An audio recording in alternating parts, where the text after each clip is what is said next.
번씩 돌아가면서 질문을 드릴 건데요. 우선 감독님께 먼저 드릴게요. 저를 또 김고은 씨가 연기하기 때문에 많은 분들이 기대하고 계시거든요. 혹시 이 제이라는 캐릭터를 가장 좀 신경 써서 만들고 네. 김고은 배우님께도 여쭤봤지만 이제 토론토 특히나 이제 영화제 첫 이제 참석하셔서 그 현장들을 같이 조금 들어오는 것 아니 같아요. 뭐 오디오에 문제 없는데 내가 무슨 말을 하는지 그죠, 조금 헷갈리시죠? 네, 다시 인터뷰로 돌아와서 이게 이제 영화의 개괄적인 소개. 그래서 이번 영화에서 또 어떤 모습을 보여주실까도 기대를 할 것 같은데 이번 캐릭터 연기하시면서 조금 더 신경 쓰신 점이 있다가요? 베테랑이에요. 베테랑인 것 같아요. 소리가 굉장히 큰 걸 보니. 네, 베테랑. 다행히 뭐 오디오 문제는 없다고 하니까 이어서 영화 지금 네, 드릴게요. 네. 최근에 이제 또 한국 영화가 극장에서 많이 사랑을 받고 있고 이제 그 후발 기대도 되시고 하실 것 같은데 이 영화 가장 좀 관객들이 이런 부분 놓치지 않고 봐주셨으면 좋겠다. 굉장히 영광이었고, 관객분들이 정말 라인별로 호응을 해주시는 거예요. 그래서 굉장히 좀 특별한 경험이었던 것 같아요. 뭔가 정말 이 관객분들이 영화를 보면서 뭔가 영화랑 교류하는 것 같은 그런 느낌을 받았던 것 같고, 그래서 그리고 또 호응을 많이 해주시고 또 반응도 굉장히 좋았어서 저도 굉장히 뿌듯했습니다.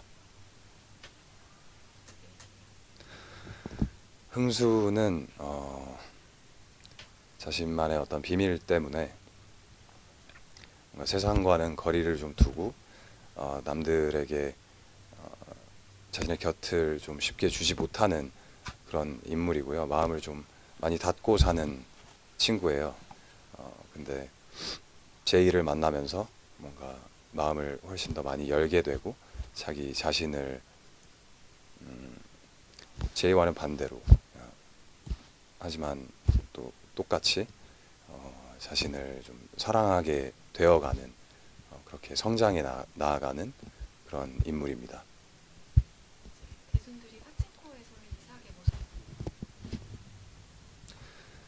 비교해서 설명해 드려야 되나요?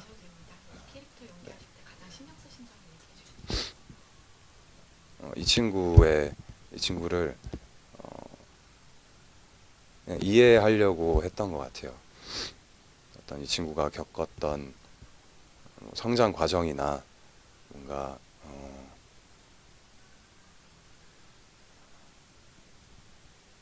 어떻게 자라왔을지를 뭔가 상상하기도 하고 뭔가 좀 조사를 하기도 하면서 훨씬 더 좀 깊게 그래도 이해를 하려고 했던 것 같고 그냥 대사에 충실히 진심으로 연기하려고 노력했던 것 같습니다. 특히나 이제 제이와의 호흡이 굉장히 중요한 영화였거든요.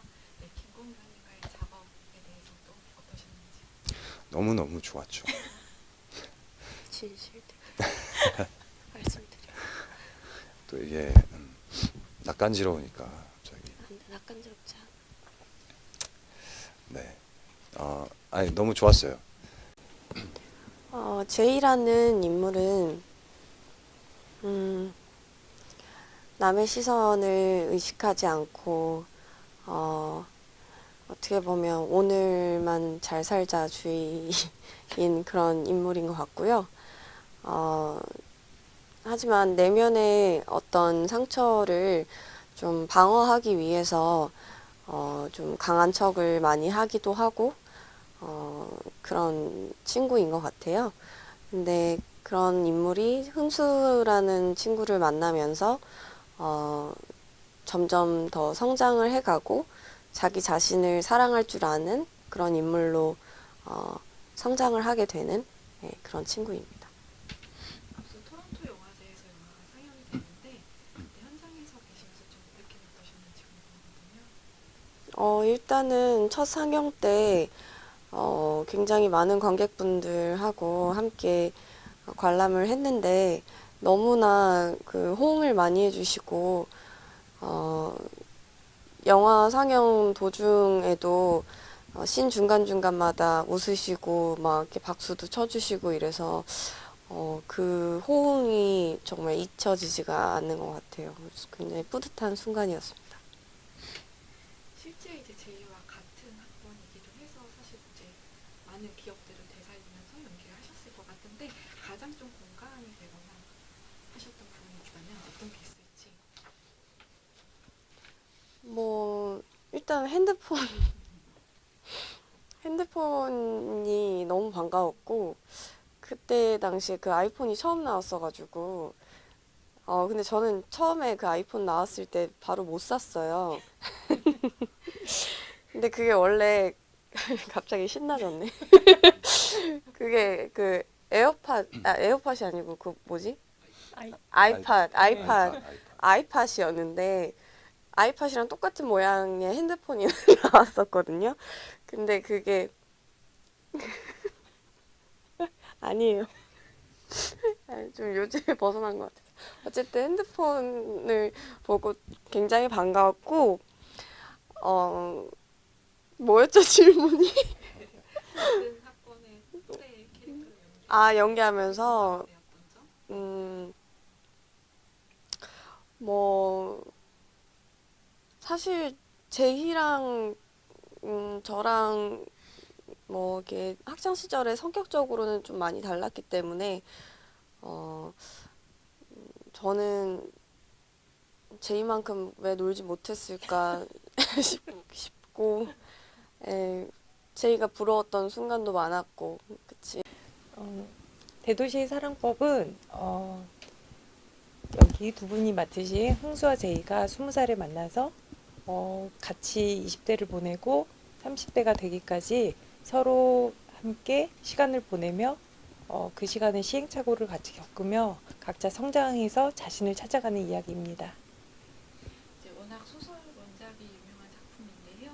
이제 그 중에서도 제2편을 영화 선택하신 이유가 무엇인지 그리고 이제 영화 각색을 하시고 영화 하시면서 가장 신경 쓰신 점에 대해서 말씀 부탁드리겠습니다. 원작 소설을 읽어보신 분이라면은 이 제이가 그 네 가지 이야기 중에서는 좀 다른 결을 가지고 있거든요.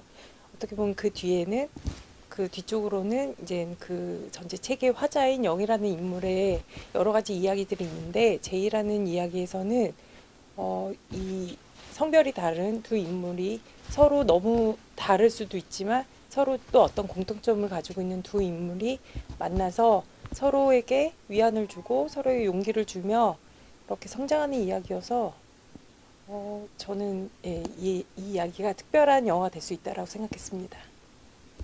혹시 영화 과정에서 가장 신경 쓰셨던 점까지 혹시 말씀해 주신다면요? 워낙 사실 좋은 소설이고 또 좋아하시는 분들이 많기 때문에 그분들이 실망하시지 않을 수 있도록 그 소설의 좋은 점들을 그리고 좋은 이야기를 꼭 이제 살릴 수 있도록 노력했고 그러면서도 단편에서 장편으로 단편 소설을 장편 영화로 만드는 과정이었기 때문에 훨씬 더 이제 풍부한 이야기들을 그리고 또 글을 영상으로 표현하는 데 있어서 영화적으로 이해할 수 있도록 저의 색깔을 담아보려고 노력했습니다. 프로덕션에 대해서는 하나 더 여쭙겠습니다. 네. 이제 음악과 미술에 특별히 신경 쓰셨다고 들었어요. 네. 음악에 있어서 가장 신경 쓰신 점 그리고 미술에 있어서 조금 이 부분은 관람 포인트를 봐주셨으면 좋겠다 하는 부분에 대해서 좀 설명 말씀 부탁드리겠습니다. 무슨 소리일까요? 계속 여닫는 소리. 아, 그렇구나. 이 이야기를 영화로 만드는 작업을 하면서 이 영화에는 좀 대중적인 음악들이 많이 사용이 됐으면 좋겠다, 노래들이 사용이 됐으면 좋겠다라고 생각을 했었고 또 이제 작업을 하면서 좋은 곡들을 많이 듣기도 했었는데 작업을 이제 프라이머리 음악 감독님이랑 작업을 하면서 대중적으로 정말 사실은 음악이 좋고 재밌기도 하지만 또 그 안에서 이 인물들의 감정을 그 노래에 담아낼 수 있도록 음악 감독님이랑도 정말 많이 얘기를 해서 결과물을 내놓게 되었어요.